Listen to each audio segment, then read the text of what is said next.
Awesome.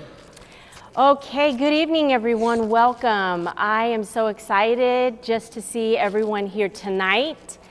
Taking away from your dinner time, I apologize. We do have some limited snacks in the center. There are also some water on the side here.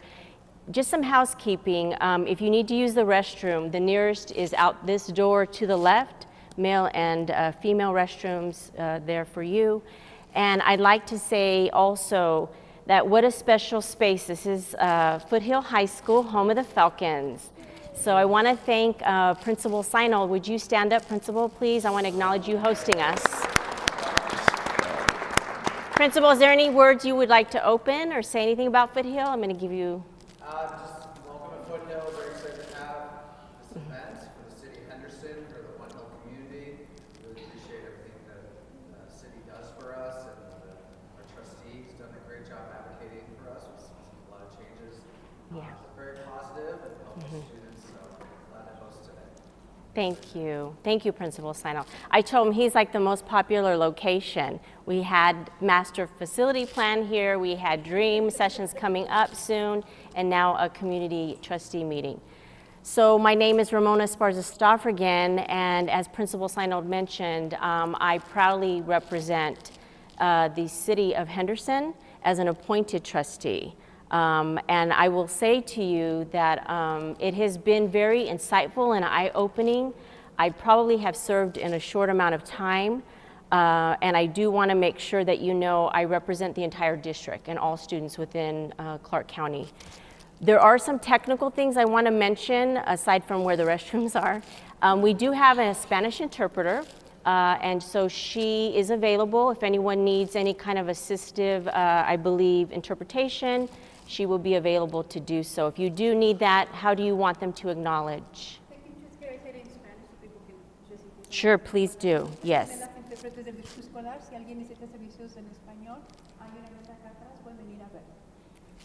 Thank you so much for being here tonight. I do also, you know, we have so many individuals that make these events happen, and we are starting to re-engage with the community. This is actually my second in-person meeting that I have actually had the privilege. It's my solo meeting. My other meeting was with another trustee, Trustee Linda Cavazos. We were at White Middle School. The one thing I do want to share is things don't happen without people planning.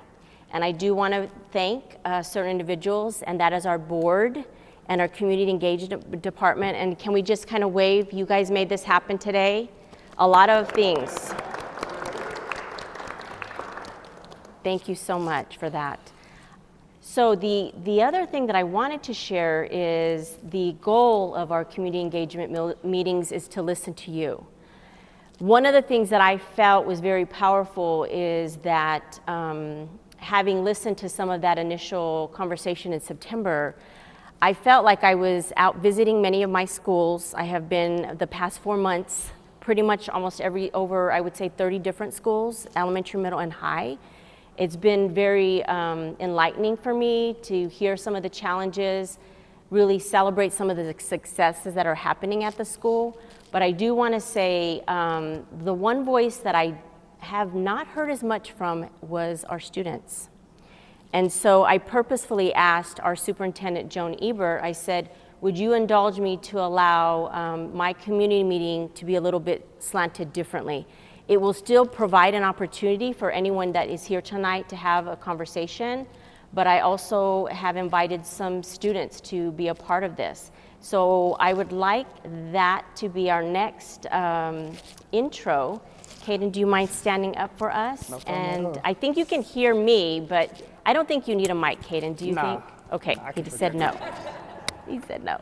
Hello, how you doing? My name is Caden Wright. I am a senior attending Foothill High School. Been here all 4 years. I am also the president of our school's Black Student Union for 4 years. And I'm just so happy everyone can come out. Thank you, for sure. Got it. Thank you, Caden. So I appreciate Caden. We met each other actually at a BSU Gala event. And then I was also able to do an opening presentation here at Foothill. Thank you, Principal Seinel. He hosted the BSU Summit here in the fall, so it was wonderful.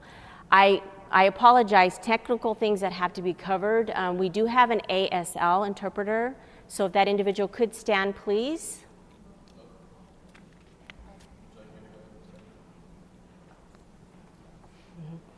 Hello. If anybody needs ASL interpretation, just let us know. We'll be off to the side, ready and available. Thank you so much for your time. Thank you so much for being here. We appreciate you. Thank you. Thank you as well. Yes.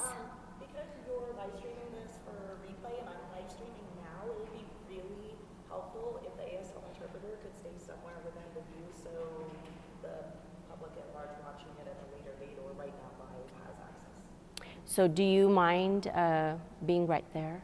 Yeah, of course. Okay, so he will stay. Thank you, Ms. Binder. I appreciate you for saying that. We want to make sure we accommodate everyone.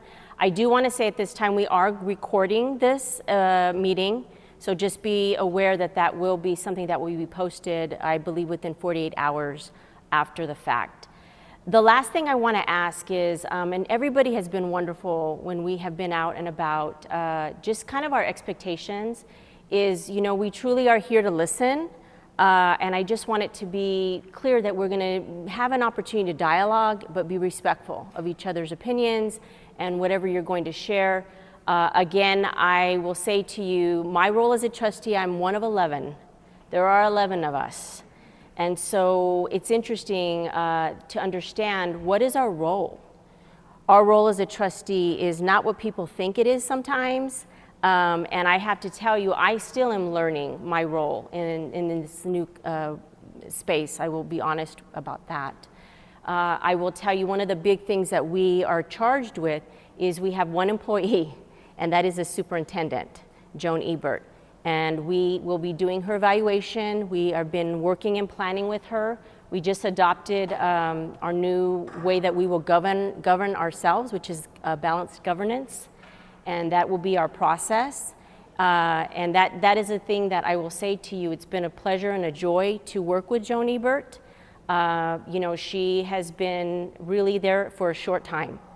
The other piece that we do as trustees is we provide oversight over the budget. And it's $1 billion or plus dollars. It's a large task. We are tasked with making sure that things are fiscally responsible, that we're asking questions about how money is spent, where it's going, and just having conversations and problem solving in the times that we're in with money. The last thing that I will share with you, our role is for policy. We either create it, we either amend it, or we revise it, but whatever the district adopts as policy is something that we're charged with to make sure that that is happening according to whether it be federal or state law. Policies will often be made within the district that we follow. So I just want that to be very clear, because oftentimes a lot of situations arise at schools and people are saying, I want this to be addressed, I want that to be handled. There is a protocol for us as trustees, and what we always say is we defer you back to the school and say, please talk to the administration or to the staff, because that is really the protocol that must be followed.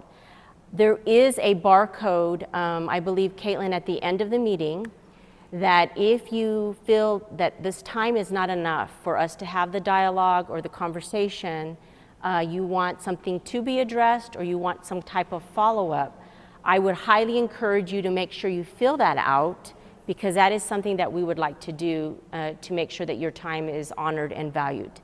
So I know I took a big chunk of time. At the center of your table, there is an agenda.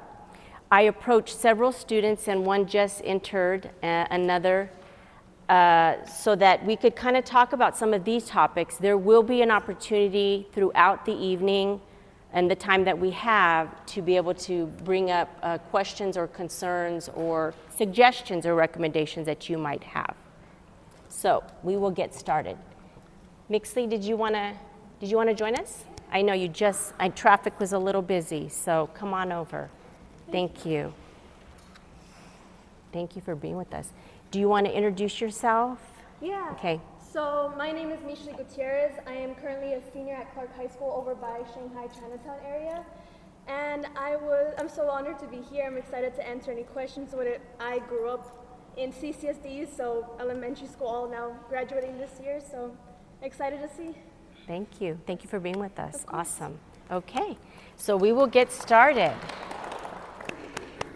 Some of the students that I've had communication with have expressed on top of mind, no secret, school start time, school start time. So I would like our students to go first. What are you think this just happened recently? School start times are changing. I know you are both in high school. So what is it that you would like to share, if anything, about some of the change or questions you may have? I can go first. Again, my name is Caden Wright, and my personal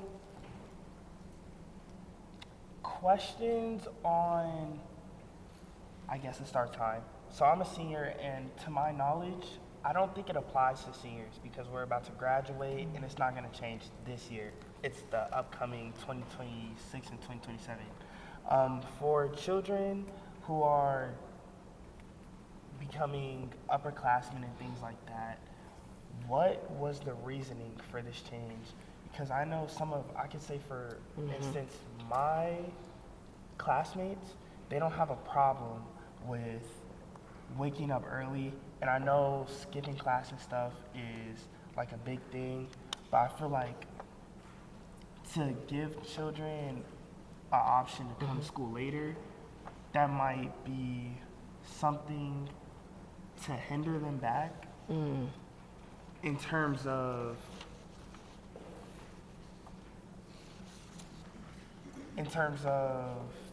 academics, I would say.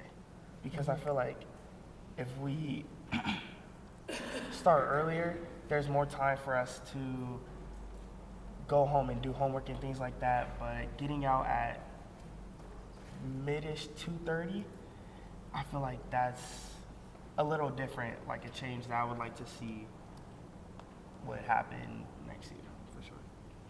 Thank you, Kaden. Okay, Nixie, did you want to weigh in? Yeah, so definitely. I have a little brother in elementary school, as well as a dad who teaches at a middle school, and I go to high school. So all three very different start times, and mind you, all three at different schools. So I think it's hard when there is such a drastic from middle schoolers. My dad has to be at work at 7, right? But I go to school at 9:30. Oh, thank you. Thank you. Rita. So to repeat again, for those who are in the back, I have a little brother who's in elementary school, a dad who teaches at a middle school, and I am currently in high school. So I think with the school start times changing and having all of the 3 different groups of education at 3 different times, it's kind of hard, and especially in the mornings. So if my dad has to go to work at 7 in the morning, but I don't start school till 9:30, he can't exactly drop me off. And so I'd have to find my own transportation, and then same thing when it comes to sort of pick up and drop off and stuff like that. I also feel that they changed also to sort of help students out depending on if they need more assistance in the morning or if it's easier for them to wake up later.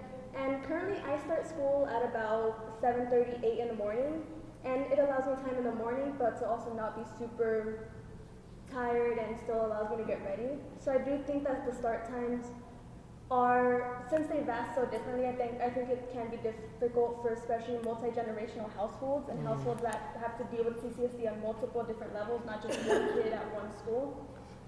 Okay, thank you. Keep it on. Okay. You're good. So I want to clarify, because the understanding that I have is, and I'll kind of share I don't want to assume people know what the changes are.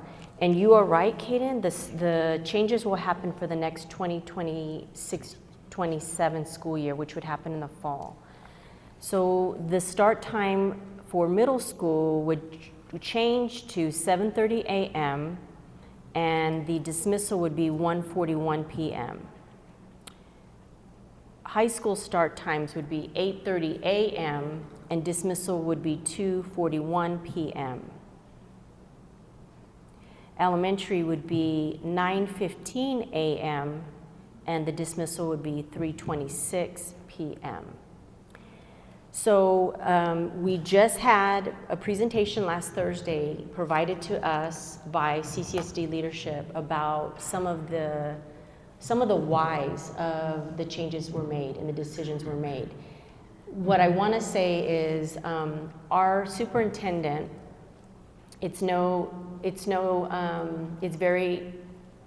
apparent. You can look back at some of when she was a state superintendent at the Department of Education. She was already then looking at the research of adolescents' ability to learn based on kind of the sleep patterns. And what she was looking back then was that students that needed, let's say, from 8th grade on up to 12th grade, that they required potentially not just more sleep time, but a later start in their school day. So it was based way back then that she was kind of looking at those statistics that because of the need for students to sleep in and other circumstances, that they looked at the fact that the outcomes would potentially produce better student achievement. So that's kind of been the reasoning of why they are doing a switch and a shift. There has been mixed reviews. I will tell you, our emails have been flooded with some people saying they are very opposed to some of the switch and the change. We also have some individuals that are saying that they want the change. So what I will tell you is we realize, and I think our superintendent really did not make this decision lightly. There was a lot of questions that were raised and initial surveys that went out, and there was a second survey, I believe over 40,000 responses that were received, I think in the second round. And the one thing that people questioned, and it was mentioned at the last board meeting, was, well, the most popular choice was not selected, okay? Because there were like 3 or 4 options.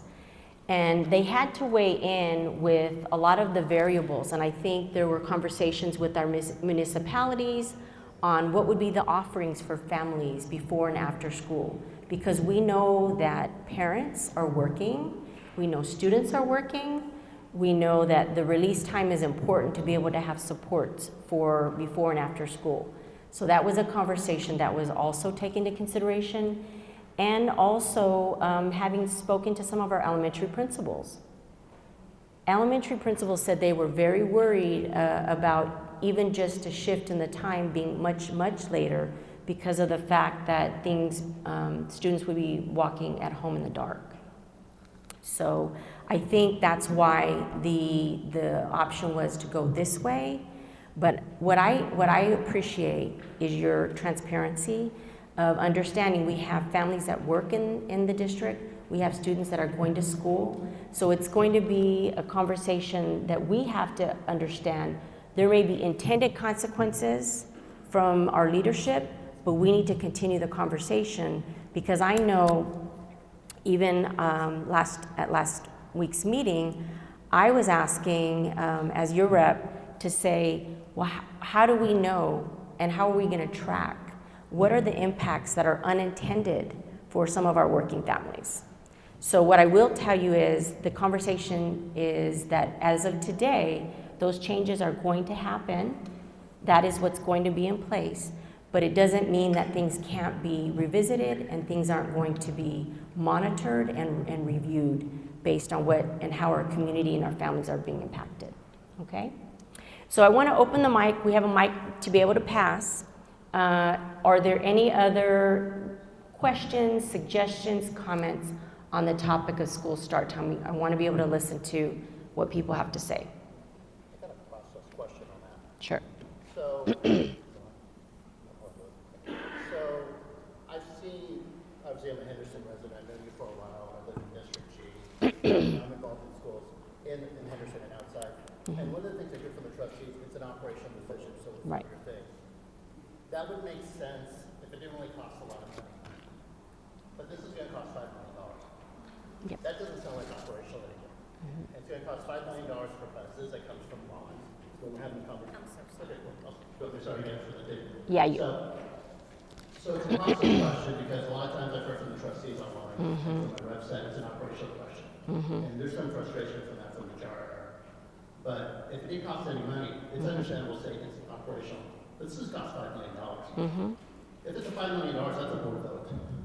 And so that's where I think I get confused when I hear this conversation, outside of the actual topic. It's $5 million for buses, that's from Bonnie, that goes to fix schools, we don't have enough money for that. Because, and that's something we talked about, the facility plan. But then it's $5 million on top of it for bus drivers. And one, I think the question people naturally say is, where's that money coming from? Right.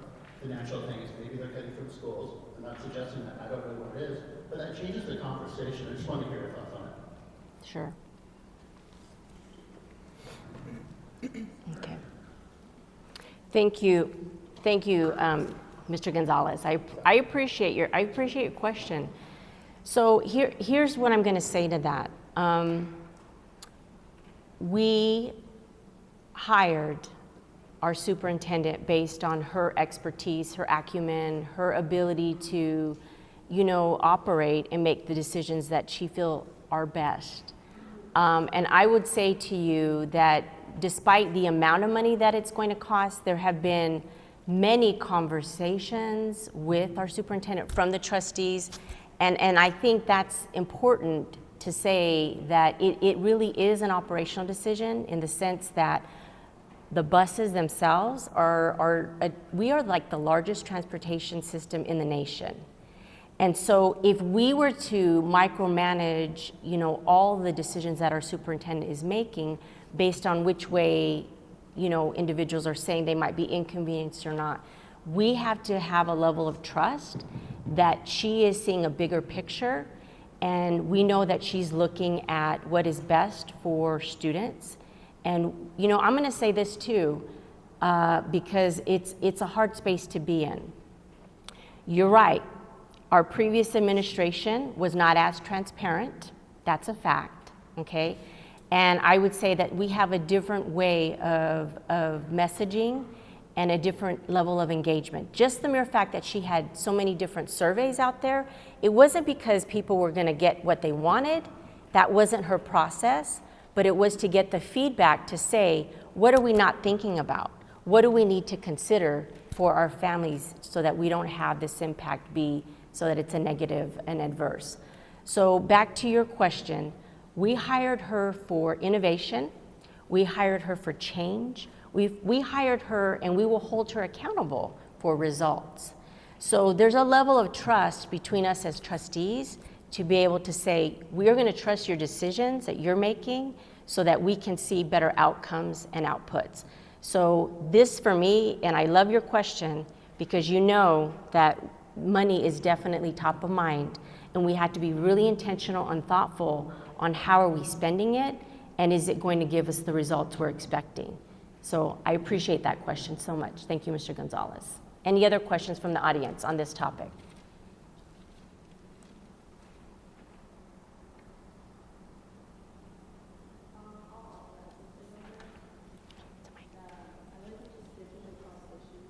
Okay.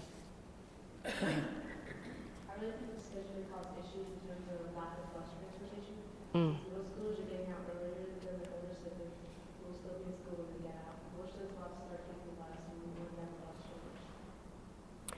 So if I will repeat what you said only because you're so eloquent and it was like really all in a nice space. So she said that she's worried about the amount of buses that would have to be purchased and that would there be enough bus drivers? Was there a third part to that? Well, that older siblings will be able to pick up their young students who are those So she was saying that older siblings may not be able to pick up their middle school students because of the time difference. Okay. So a few things to consider. I'll take one at a time. So we were told because of the funding coming from a bond that there has already been that put aside to actually purchase the buses. And I believe it's a little over 50 that might be purchased. So I think that's already in process. That is not a supply concern. So there are buses available and the funding will be there to be able to do that. The second part is bus drivers. That was very much a question we asked to make sure will we even have the ability to have enough drivers. So our vacancy rate was significantly reduced, meaning that we have almost all of our positions, not for the new drivers, but for our current routes, already filled. So my understanding is that when they fly those positions, they'll be actively doing recruitment, and we want to make sure that happens now because of the fact that it's going to be transitioned to the fall. So that gives a nice amount of time to start recruiting for those drivers. So that's not an issue. The last piece about the high school students picking up the middle school students, I would say you bring up a new point. I haven't heard too many parents concerned or students about, it's more the high schooler picking up maybe the elementary student, right? So that's why I mentioned the dismissal times for everyone, because if the high schooler gets out, at 2:41 dismissal, then the elementary gets out at 3:26. So there is a bit of time there, right, that it would take. So potentially, that would allow a high schooler to actually be available to pick up a sibling at elementary. But if there's concern with parents working, then that would be a conversation that parents should have with their school about what kind of programming is being offered after school. If students need to be supervised, there are some after school programming that could be optional or potentially provided, and or maybe there might be some before school offerings that Mixley mentioned, because of the fact that parents are, maybe there might be a conflict with them dropping them off. So thank you for that, for all of your points. I hope that kind of answered some of it. Okay. Yeah, I did. Go for it. Yep. So for a parent like me who has a high schooler here at Foothill who's in the special education program, and then I also have a child at a nearby elementary school who's also in special education, it deeply worries me because our buses, especially for special education, rarely run on time. They are very unreliable. And so I just kind of sat back and watched all of this, because fortunately we are not a family that has to rely on those, but I know many families over here do, and across our district. So my bigger concern is if I leave my high schooler home before 3:45, is his bus going to get him there to be there for the next drop off? First of all. Second of all, I have historically had conversations with the city of Henderson because our schools, elementary, middle, and high school lack programs for our special education children who need before and after school care, especially for our educators. Right. And so, like, I know of a family that's here at Foothill right now, and because there's such limited space in the city program, they basically all race every month to try to get the spot to get their kids in that program. And I mean, obviously, it comes back to funding, but we do have a gap, you know, between atypical kids and our special education kids and whatnot. And I'm always happy to carry the conversation, but we need money for those programs. And we can't expect our educators to show up for work if we're not providing adequate programs to help them with their neediest children. So. Ms. Binder, thank you, because again, it just shows to the level of problem solving that we're going to have to engage in now. And I would say several things that I can only recommend is really parents get involved with your school organizational teams. Please start attending. They have monthly meetings. It's important to start having these conversations now with every site administrator about some of these challenges that maybe families are going to have to try to figure out. And again, we're listening. We need to, and this is why tonight's really important, because these are the things, these are the impacts that we have to express to leadership. And it's not like they're making this decision you know, without an advance notice. This is why the messaging is happening now, before actually rolling out in the fall. So I know that this is something that we need to, this is why these meetings are important. And so I appreciate you bringing that up, because that is definitely a need, and it's something that I would encourage every parent to really express them now so that we can start looking at solutions in the future. Thank you for that. We have a question here, and then we have a question here. Okay, please. Hi, everybody. Just a question on how are you engaging the gaming industry? So one of the concerns I heard at last week's school board meeting is that for parents who have to start work early and the shift, and I've heard of parents saying, I'm afraid that I'll get fired, right? Like I have a very specific window of time that I can be at work. And so given that our school district is enormous, we're sustained through this economy, I'm curious how you or Superintendent Ebert are engaging the community. So thank you for that.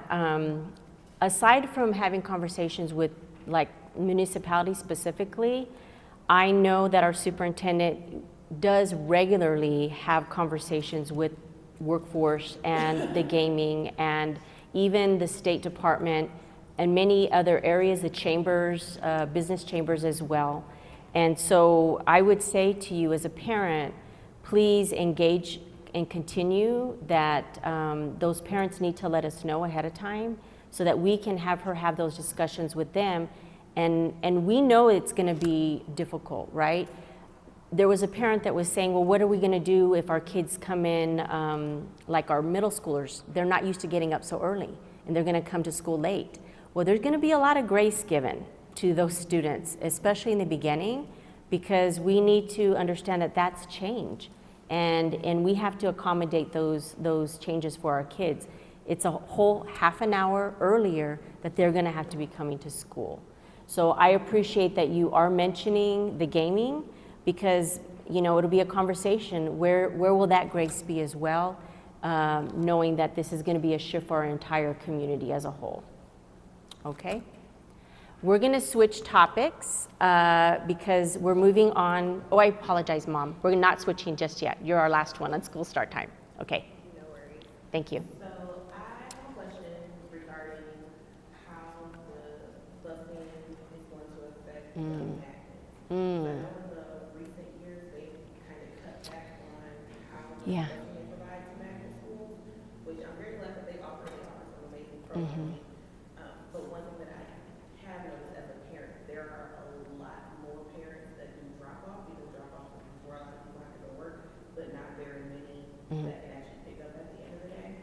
So I'm just curious if with the expansion of the busing, if they are going to go back to where they provide more busing for magnet schools, or if they'll still be based on like your zone school. So you specifically, Mom, asked about magnet transportation. My understanding is there are nuances for our magnet school offerings, and we will continue to provide those services. That is what I have been told by our superintendent. Now, will that shift everything? You know, it'll be modified, I'm sure, because based on the changing of the times. But my understanding is those services are still going to be provided for magnet school students. Now, I would say to you, please, again, I keep saying this, but communicate with your site-based, with your school administration, making sure that you know ahead of time, like what is that going to look like exactly, so you can plan as a parent and so that your child can as well and be informed. But that is still going to be provided, yes. We're switching topics. We are moving on, if those of you that are in this space and in the room, the students wanted to switch and talk about mental health.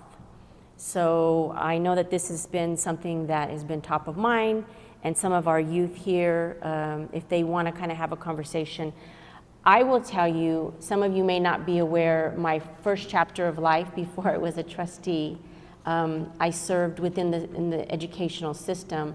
I was a teacher, and I served for almost 30 years in actually the Clark County School District. But my last tenure, I had many roles. One of my roles was as a high school principal. And one of the things that I want to share, just a quick little anecdote with you, and it pertains to this topic, is one of the challenges was that they said, you know, your students need to, you need to reduce kids like missing school, right? And a lot of things that I did and I noticed was that kids really weren't coming to school for various reasons. And one of the areas that I felt was very deficit for some of the youth was there was a lot of anxiety. There was a lot of students that were needing just some additional help in the area of mental health. So in my former space, we did open up, and with a partnership of some nonprofits, one of the first high school health clinics. And it provided services for students that needed like mental health, counseling, and also they provided some like sports physicals and immunization services. So that was kind of a concept back in the day. More schools have done it now, but we're in a different time and space with mental health for kids. We are going through some different challenges, and our youth are facing so many different things in their lives that many of us decades ago never experienced. So I'd love to hear from our youth if they would like to share why was this topic important to you to want to maybe discuss it. Who wants to go first? Okay, Bixley. Okay, thank you. So I think we are definitely in a different time as we now have social media that is in everyone's lives, whether you like it or not. And as a result of the new current government administration, there's a lot of tension. Whether you are pro or against it, there's still undeniably lots of tension, lots of conversation about these things. And a lot of students live in fear, not only for themselves, but also for their friends and family, and for just people that they are genuinely acquainted with. I do think that mental health is a crisis, and a crisis that, especially as a high schooler surrounded by a community of high schoolers, it is something that is very prevalent. I have met many friends who have personally dealt with, who have personally combated all sorts of traumatic events, all sorts of mental health things, and often feel that they can't go to school or can't go to professionals out of fear of being told to the police, out of fear of being sent to a psych ward, out of fear of being told to their parents, and now have their parents to be involved in their day-to-day lives like this. And so I do think that mental health is critical, and I think that it does need to be addressed, and especially if the schools and CCSD is able to be on support of it and is ultimately at the end of the day on the student's side, then I think that it can overall make an importance. Thank you. Thank you, Mixley. Kaylin, did you want to say anything? Yeah, I can say. Sure. Thank you. Thank you so much. To piggyback off what you said, I feel like it is a very, very big concept right now going on with high schoolers that are my age. And I can say for sure with Mr. Sino and Mr. Brown, we have a very good, a very supportive mental health assistant program for sure. I know at school we have, I'm not sure which days of the week, but we have support dogs for if you're going through something and you just need that extra something to help you, you know? And I feel like not all schools offer that, and that's just something little, you know? There could be different variants in maybe something that could help children with their emotions and dealing with stuff at home that maybe they bring to school but they can't really open up with, but maybe the animals can help them with to feel some type of love. So for sure, I think that's a big thing, definitely. I mean, I'm sorry, can we give some applause to our youth right now? I just want to applaud you for having the courage to say the things. Some of us are from a different generation, and there should be no stigma around asking for help and saying, you know, I need to talk to someone. So I applaud you both. And I think, Kenan, you said it best, like at your school here at Foothill, you know where to go and you know who to talk to. And that's what we want for every school, right? Is to have counselors or social workers or, you know, a specialist that understand that our students have that ability to get that support and that help. And I will say that our district does provide telehealth and mental health services. They may be virtual. Care Solace is an option. We do also have Hazel Health. But again, the first line, I will tell you honestly, as not only as a former educator, but as a godmother, you know, I know that our youth talk to their friends. And so I think educationally, if we can help our youth to help each other to get to professionals. I think that's another layer of support that we need to lean into, and I know that our district has really been thoughtful and intentional in trying to provide that type of training. So on this topic, is there anyone in the audience that would like to weigh in, say some words, comments, suggestions, or questions? Thank you. Great job. Good evening, Trustee. Thank you for coming up to speak to us. My name is Noel Wishwampizum. I'm here as SAC member, Superintendent's Council. And I wanted to ask you to clarify for the students who are here, how can we access the telehealth services? And I also wanted to add that in my own experience and the experiences of people around me, I've noticed that that stigma is a lot stronger between students and teachers. So I want to better understand the system that we have to ensure there's sensitivity when dealing with sensitive mental issues. And what is your name again? Noel Wishwampizum. Thank you. I thank you for your question. So you asked, how do we access, right?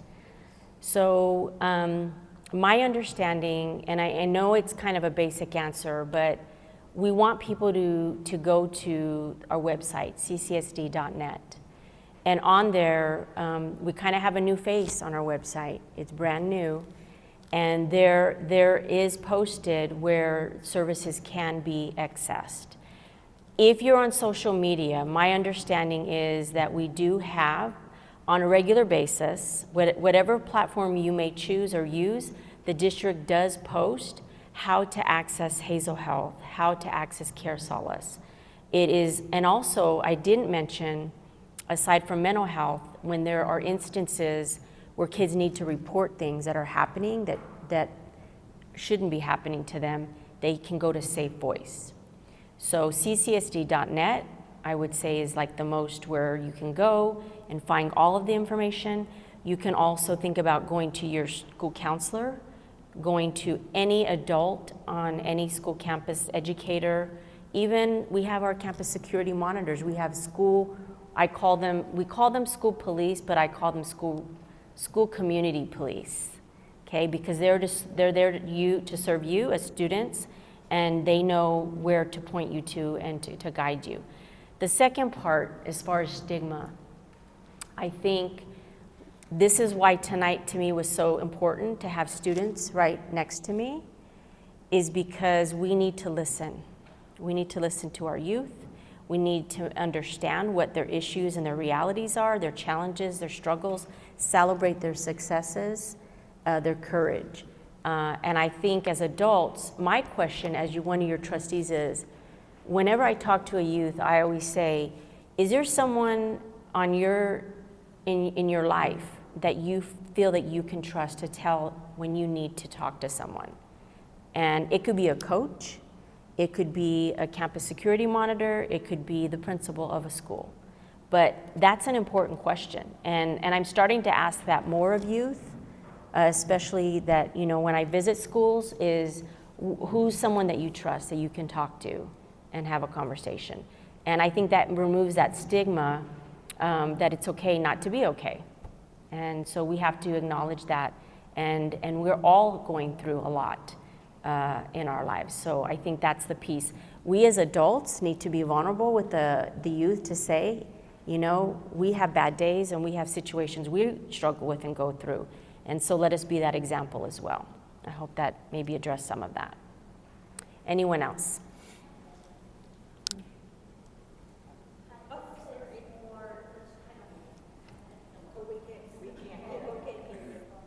In the back, yeah. Thank you. First of all, I want to say I admire the students for their courage for being here. Yeah.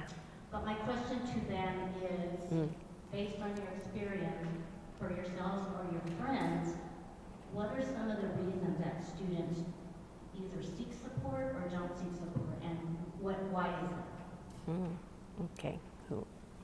Why don't they? Okay.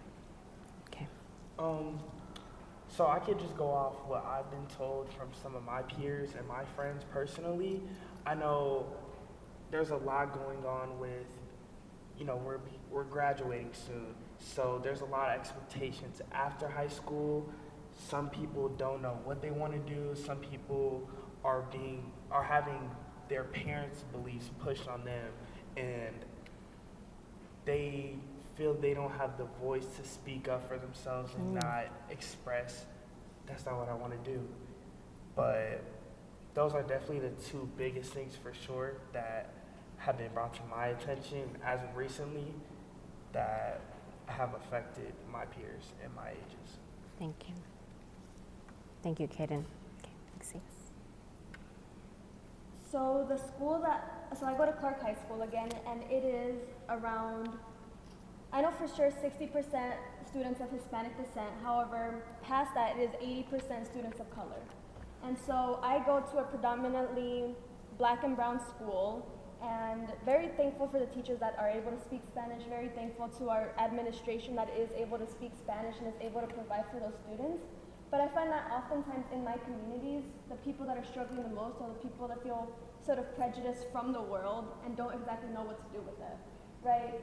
And the administration is not very kind to people of black and brown descent. And when people, especially with my peers, and at Clark we have Communities in Schools, which is a nonprofit that honestly is super well and works super well with our students. People feel comfortable with those social workers.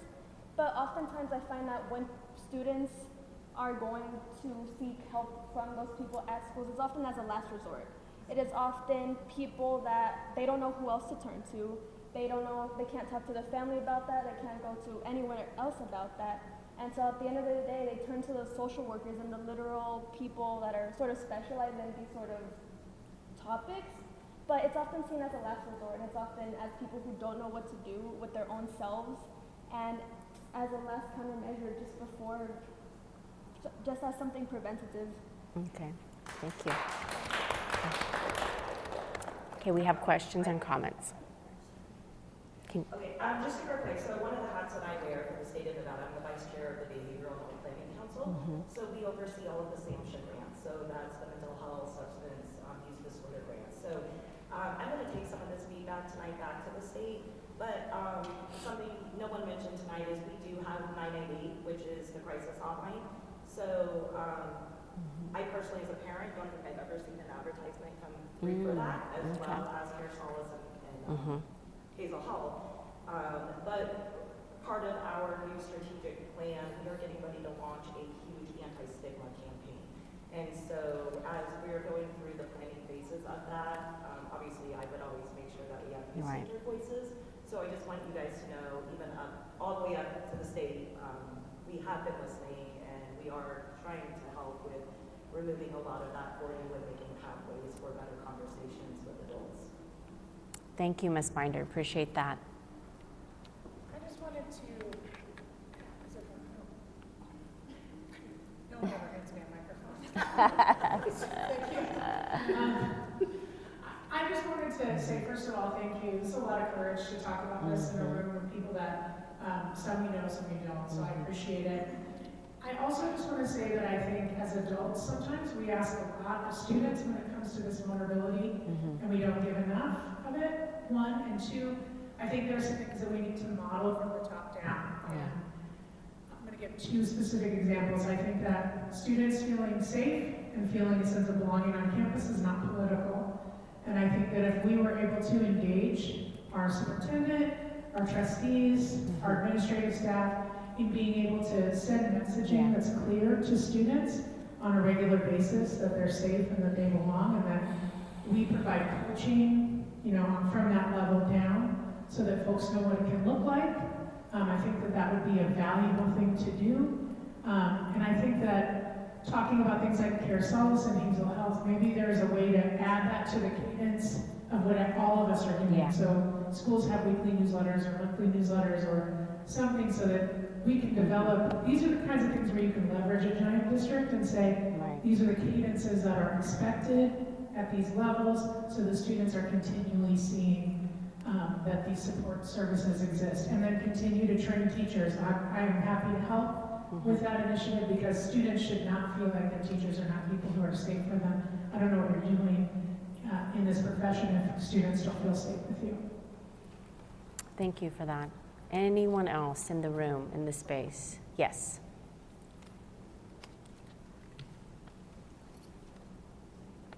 Hi, I'm Seth Valencia. I go to CSN High School just right across the street. I'm a junior. Question I had about mental health is, as someone who's gone through high school and middle school and seen other people struggle with mental health, I've seen a lot of nothing done to help students with their mental health problems. They go to the principal or go to Safe Voice. Safe Voice is a big thing, and really nothing is done. They investigate it, but the outcomes just stay the same. And I guess my question is, how can we get that to stop? How can we get action to come forward? Seth, thank you so much. And actually, you were supposed to be here with us. Come on up. Come on up. We have time. Thank you for that question. I think it goes back to our previous commenter that mentioned that we have to shift our mindset. And if there are spaces that are lacking that, then that's on us as adults to make sure that that is not happening. So I appreciate the transparency. It's why I always love having youth be in these spaces. And again, I think this is really the first community meeting that I'm aware of that we've had students really speaking truth and really being transparent. So thank you again for having the courage and making it so that we understand what's happening. And it's really just making something so that it's better, right? So looking at our time, guess what, Seth? I'm gonna go down to a topic that you brought up with me.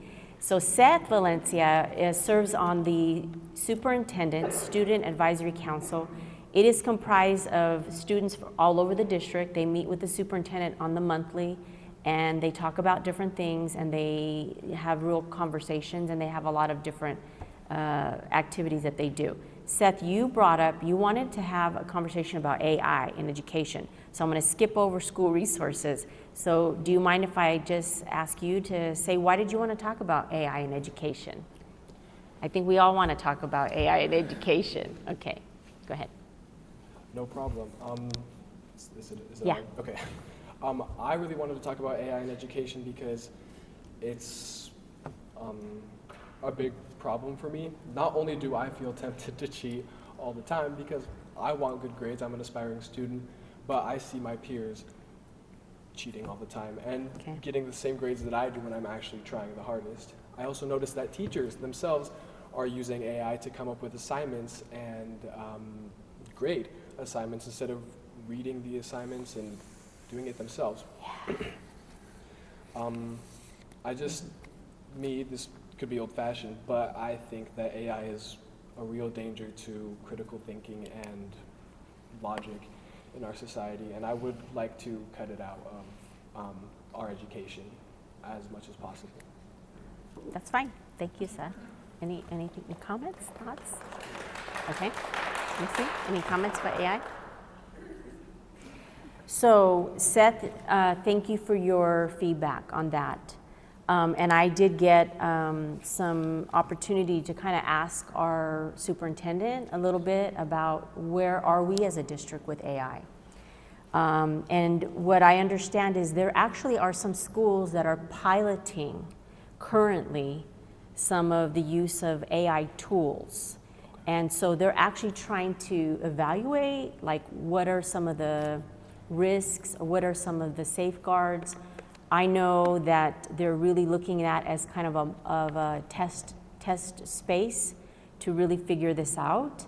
What I will say to you, counter to what you're saying, is that their belief is that it can be sometimes a productive tool when used correctly, and again with those guidelines and the safeguards.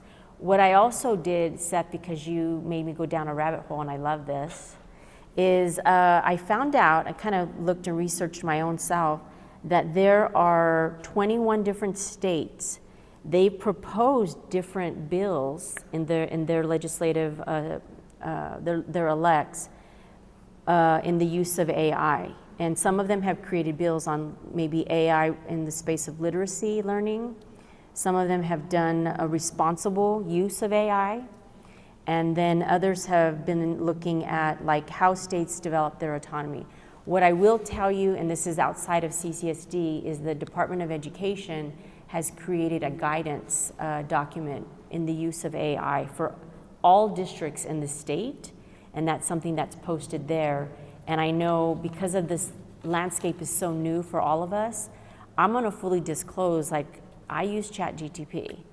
I mean, there's parts of it for me that have been very helpful, but it doesn't take away, I will say, speaking as an individual, from the fact that I don't want my voice to be, compromised, and you have to kind of make sure that you use it correctly, and it can be a very different landscape when using it, and like you said, if people are using it in a way that is not with integrity. Yeah. So I think that's the piece that we have to kind of explore and look at. So I would say we have another comment from the audience. If we can get him a mic, please, concerning AI. Hi, my name is Joe, and I have 2 children, one in middle school, one in high school, LBA and Wayne.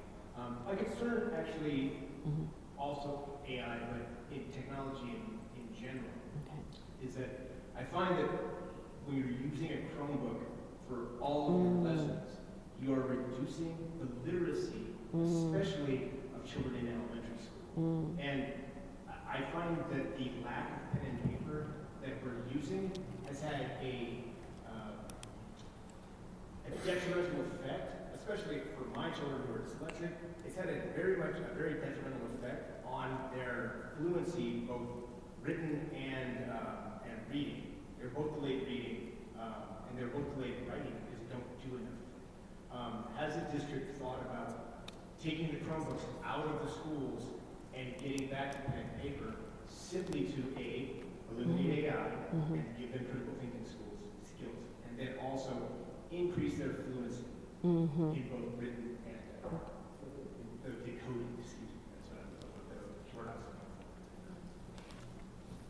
for. Thank you for that. And this is why tonight's important, right? Because as a parent, if they are frequently using it, I would say that, we're in a time and space where I'm going to say, speaking as an individual, I agree with you, because I'm old school. You see me taking notes, but it's also the way that I process what I'm hearing and what I'm trying to gather. So what I will tell you is thank you for that input, because those are questions that we can have and have conversation.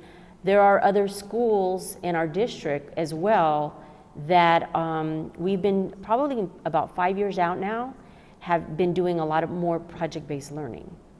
And I'm gonna tell you, having been a past implementer of project-based learning, that is problem solving, that is critical thinking, that is from like beginning to end process, important for our kids than just them being in front of a screen.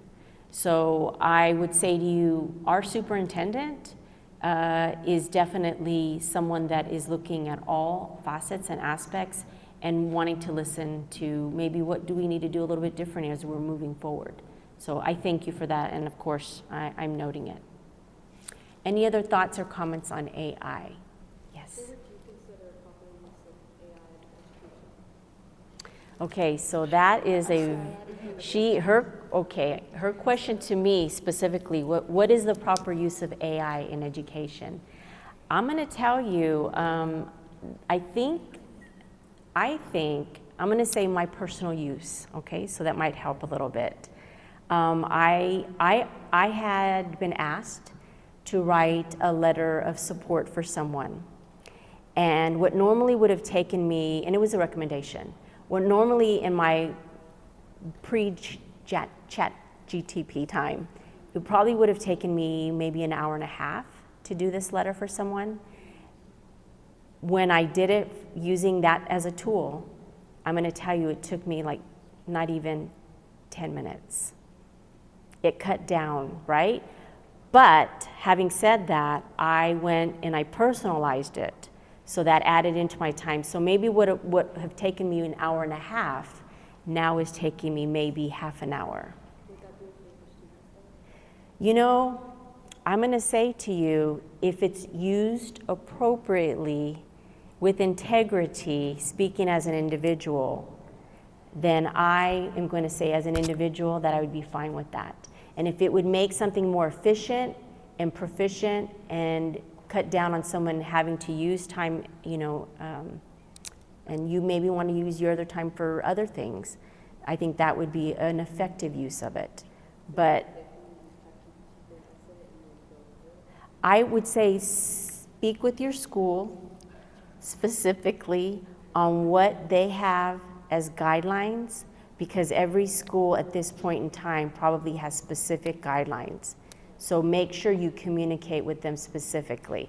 I was just giving you my personal example of how I personally use it, but I would definitely as a student speak to your teacher, speak to your administrators to make sure, what is it that you guys are allowed to do or not to do.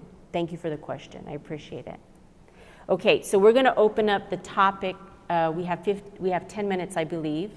So is there anything that's not on our agenda that you would like to share, you want to ask, you want to express?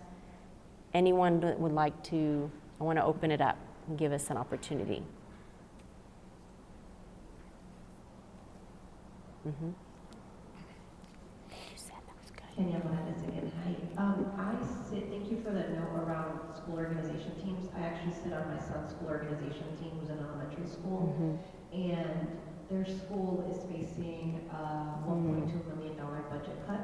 And I have friends who teach in the district at the middle school level who are also facing $1 million budget cuts, which in my school will translate to about 12 positions being cut. Everything from custodial staff to 4th and 5th grade teachers. As you all know, we already have laws in place around school class sizes. And I heard a statement from the superintendent around an influx of cash coming into the school district, something of like, through the state legislature, we increase funding $2 billion or something. I don't know the numbers precisely, but I'm curious, like, where's the math? Just in terms of like, maybe I'm sure there's other folks in this room who also are aware of budget cuts, and I'm wondering, like, is this a federal thing? Like, we've lost COVID dollars. Like, is this rainy fund issue? Is this, I'm sure it's a subject topic, but it is something that I actually just came from my SOT meeting, and they said, we are having conversations about early retirement with our teachers, because we have to cut them starting next school year. So I'm wondering if you have any insights for us on that. Thank you for that question. And it is top of mind. I will tell you, having been given quite a bit of training in the budget aspect, because remember I opened up the meeting, like our 3 areas, one of it is oversight over the budget. They're constantly giving us updates on where things are, and schools right now are like you. Thank you, Mom, for serving on the SOT. It's a lot of extra time and being informed. So high level, I'm going to start with the fact that, and I feel like our superintendent has really tried and done her best to make sure that we're educated as trustees. We know that the revenue in the state that is accumulated definitely does affect and impact how the revenue comes into the school district. So there's a lot of factors that are affecting that. So if state revenue is down, that does impact how and how much money the school district receives. We do get per pupil centered funding, and that means that there are different categories of certain students. Some schools that if you have students that are second language learners, multilinguals, you might get an additional weight or additional funding because of that. You possibly, if you have at risk in their definition for students, you get additional funding for that. If you have gifted students, there's additional funding for that. And those are the areas that might potentially give a little bit more to schools than others, and that's why their budgets might vary from one to another. Another factor to consider, and someone mentioned it about magnet schools. they also have a different kind of offering and a level of degree for funding that they have to meet. So there could be another factor there that they come into factor. But the issue is that if the state revenue is not where it needs to be, and even though our superintendent has said in the past, we were given more additional funds in the last legislative session, we're still underfunded per pupil, bottom line. So that, unfortunately, is the crux of where we are and why we will continue until, and she has mentioned this, that additional funding is going to be given in the future from the state level. So a majority of our funding does come that way, and that is the funding stream that we have. Another factor, and it's just the reality, we don't have the amount of students attending anymore in our public schools. Enrollment is down. So parents, students have a choice. They can go to other schools, they can homeschool, they can go to private schools, they can go to public charter schools. So when you have lower enrollment, then we see less funds coming into schools. And that's the effect of us having to look at the reduction. Another factor that we were also informed about is that families are just not having children. And so that lower birth rate coming in, I would say in the future, is going to directly impact the ability for us to sustain kind of the schools and the offerings that we have currently with our staffing. So there's a lot of things, and I will tell you another issue that we see is when ESSER funding during the pandemic and COVID came from the federal level, there was an influx of money that was funneled in. So that allowed site administrators to make decisions, and they probably had a lot more staffing opportunities, and they hired more teachers, and they hired more support staff. So now the unfortunate thing is that funding is no longer there, it's gone, it's never coming back at this point as of today. So we're seeing that schools are having to cut back and to right size. And so that's the reduction as well. So all those variables I know seem like it's a lot of excuses, but it's just a lot of reality of where we are with our funding sources and what we have to problem solve and the challenges that are going to be ahead of us. So I thank you for the question. It is top of mind. Any other questions? I didn't go to our student set. No, you're good. Yes. And then we'll go. You can answer our question. I'll go after. Are you sure? I can go? Sorry, guys. I'm so sorry if my topic of AI skipped the school resources, if you guys wanted to talk about that, but I do have something I want to talk about concerning school resources. Last year I attended Boulder City High School, and I was in marching band, and the marching band fee was $1,000, which was kind of expensive, and we had to fundraise for it.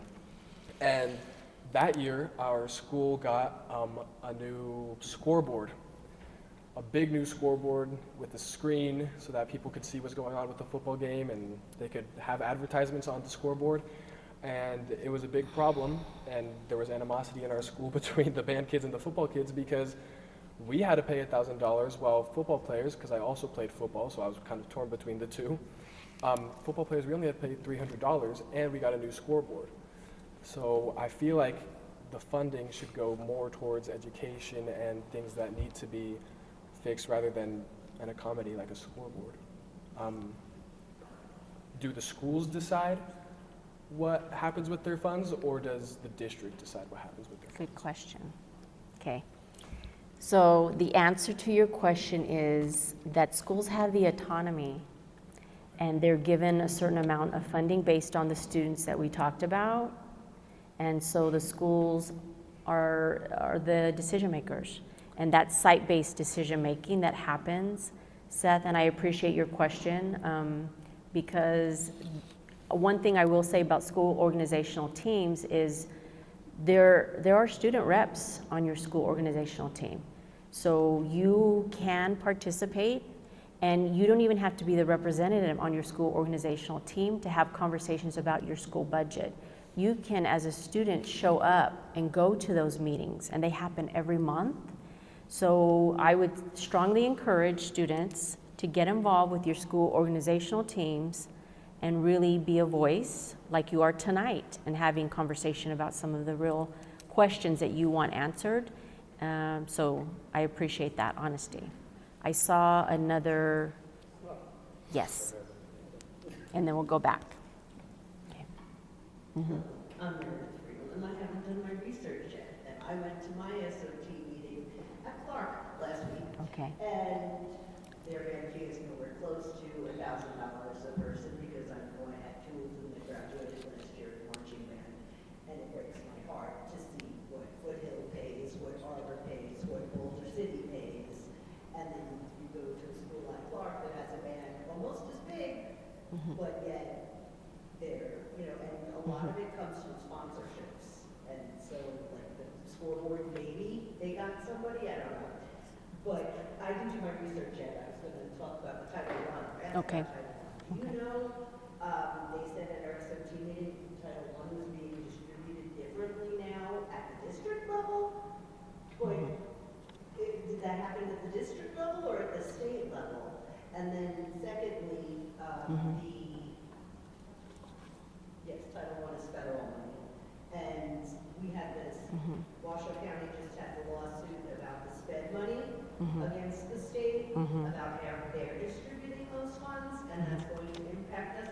Have we heard any rough numbers on, is that going to give us increases or decreases, or have you heard anything about that yet? So thank you for the question.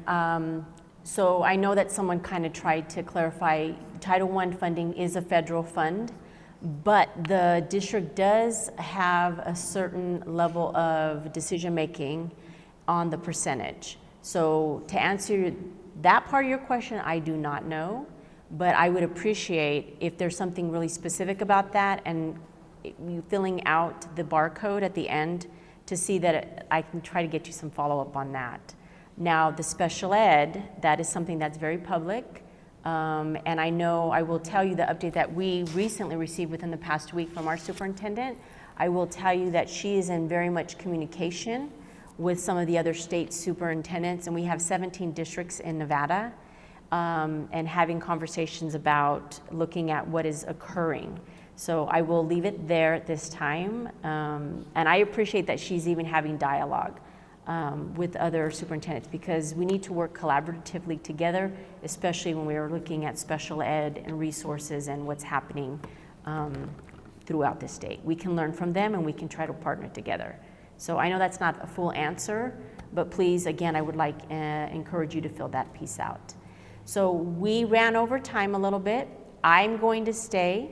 I want to say thank you once again to all of you. If we did not get to your question, if we did not get to your suggestion, your recommendation, Caitlin's going to put on the screen the barcode.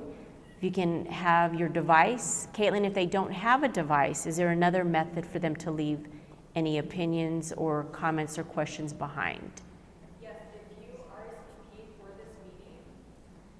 Thank you. If you already RSVP for this meeting, you will receive an email with this feedback form in it. If you do not have a device, if you just showed up to today's meeting and you did not RSVP and you want that email, please come see me so I make sure that I can send it to you as well. Awesome, thank you. So before you leave, please, I encourage you, there's handouts not only in the center of your table, but at the back table, that I also left my business card. If you want to also meet with me or reach out, you can email or call me on my district phone. Would you please join me in just thanking Seth, Kaden, and Mixie for being with me tonight. Thank you so much. Thank you, thank you.